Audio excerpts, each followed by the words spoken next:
2026 দরকার হিন্দুদের সরকার।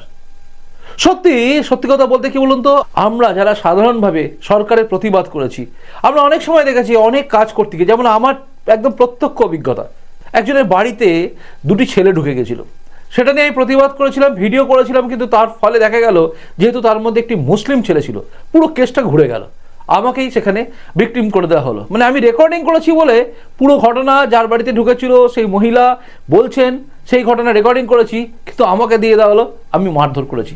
এটা হচ্ছে পুলিশের চরিত্র আজকে। আর এখানে মহরমের সময় যে তাজিয়া নিয়ে গন্ডগোল ছিল, সেখানেও দেখা গেছে হিন্দু ছেলেদের ওপরে বেছে বেছে কেস দেওয়া হয়েছে, অর্থাৎ কোথাও যেন একটা হিন্দুদের ওপরে একটা চাপ দিয়ে দেওয়া। আর এটা করছে এই সরকার, ধর্ম নিরপেক্ষতার বুলি আওরে এই সরকার এই সমস্ত কাজ করে যাচ্ছে।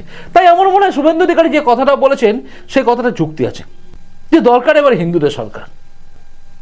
ভাবছেন হয়তো হিন্দু সরকার মানে হিন্দুদের সরকার মানে মুসলিমরা থাকবে না, তা নয়, তা নয়। আসলে হিন্দুদেরই একত্রিত হতে হবে, জোটবদ্ধ হতে হবে, দিয়ে পরিবর্তন আনতে হবে। এটাই বাস্তব সত্যি, এটাই বাস্তব সত্যি। আর সেটাই হয়তো শুভেন্দু অধিকারী বলেছেন।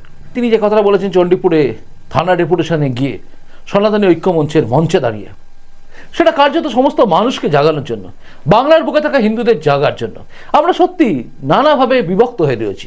আপনি ভাবুন, আপনি তৃণমূল করেন, আপনি সিপিএম করেন, আপনি কংগ্রেস করেন, আপনি বিজেপি করেন, এই ভাগে বিভক্ত। তারপরেও যদি আপনি নাও করেন সাধারণ মানুষ, আপনি তাতেও বিভক্ত। আপনি এই দেবতার পূজারী, আমি ওই দেবতার পূজারী, আপনি এই জাতের, আমি ওই জাতের, আপনি এই, আমি ওই, এই পদবি, জাত পাত, এই পাড়ার লোক, ওই পাড়ার লোক, নানাভাবে আমরা বিভক্ত।